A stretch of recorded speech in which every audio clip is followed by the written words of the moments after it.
To stop protesting because the Communist Party wouldn't want anything bad to happen in Hong Kong that they might be forced to do.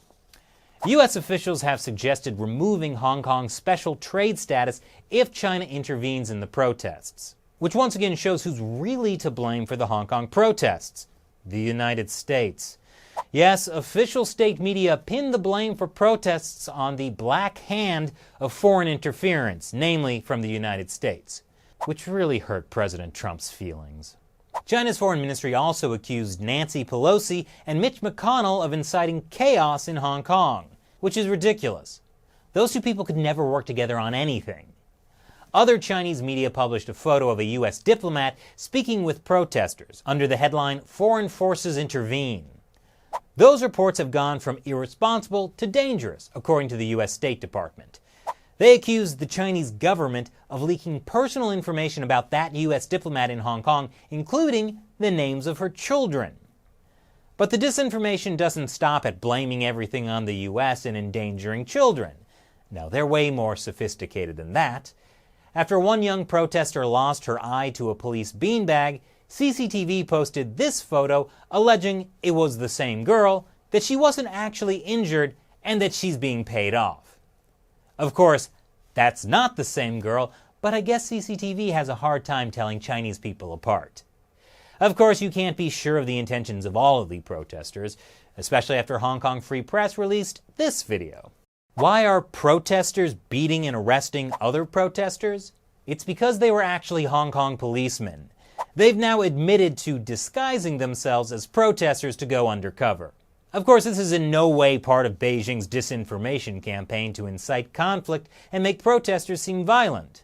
That's ridiculous. I can say that during the time when our police officers were disguised, firstly, they would not provoke anything.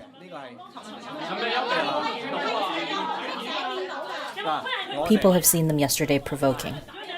We won't ask them to stir up trouble, and we won't ask them to conduct illegal acts. So you see, any rumors you may have heard about communist spies dressing up as protesters to start trouble are completely ridiculous. Why would they need to do that when they have the Hong Kong police to do it for them? But stories like that may be putting protesters on edge, which could be why protesters surrounded 3 different men during a protest on Tuesday and accused them of being undercover police. 2 of them had to be taken away by ambulance after being roughed up by the crowd. Even though this man claimed he was a tourist, protesters say he was acting suspiciously. Turns out, he's a reporter for the Global Times, and now a hero in the mainland. Must be why the editor-in-chief of the Global Times said Hong Kong protesters should be shot on the spot. Obviously not the protesters who are your undercover agents, the other ones. That incident happened at a recent 5-day protest inside the Hong Kong airport. The first 3 days were peaceful. The 4th day, the Hong Kong government canceled all flights, thousands of them, leading to tensions between protesters and travelers. On the 5th day, the government sent in police to break it up. Flights have since resumed, so it's time to visit Hong Kong. It's the Pearl of the Orient. And it seems like Hong Kong police are getting at least some of their strategies from major Hollywood blockbusters. This is police firing tear gas in a subway at very close range. That's horrible. Now it probably smells almost as bad as the New York subway. And China has rejected a U.S. Navy request to dock ships in Hong Kong later this month and in September. Finally, the Communist Party is doing something to protect peace in the region. Meanwhile, in a show of support for Hong Kong, Taiwan is offering Hong Kongers who come to Taiwan humanitarian aid.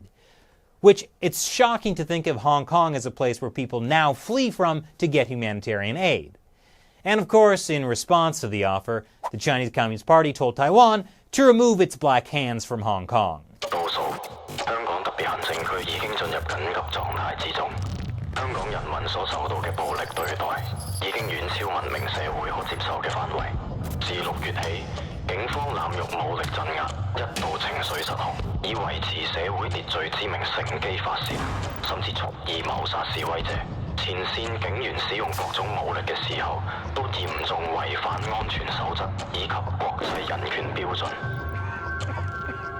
警方亦一再縱容黑社會無差別襲擊普通市民，令黑幫向民眾發動一次又一次嘅恐怖襲擊。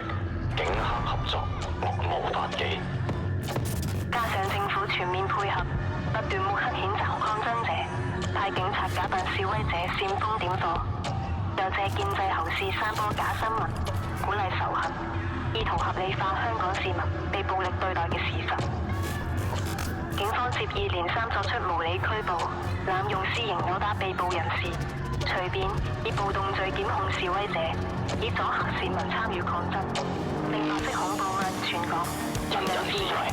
一個政權逃避解決自身問題，反而去殘害提出問題嘅人。我哋唔可以坐視不理，更加唔可以坐以待斃。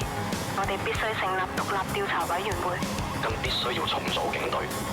懇請各位促請你嘅政府及國際組織向香港政府施壓，阻止不義政權坐大。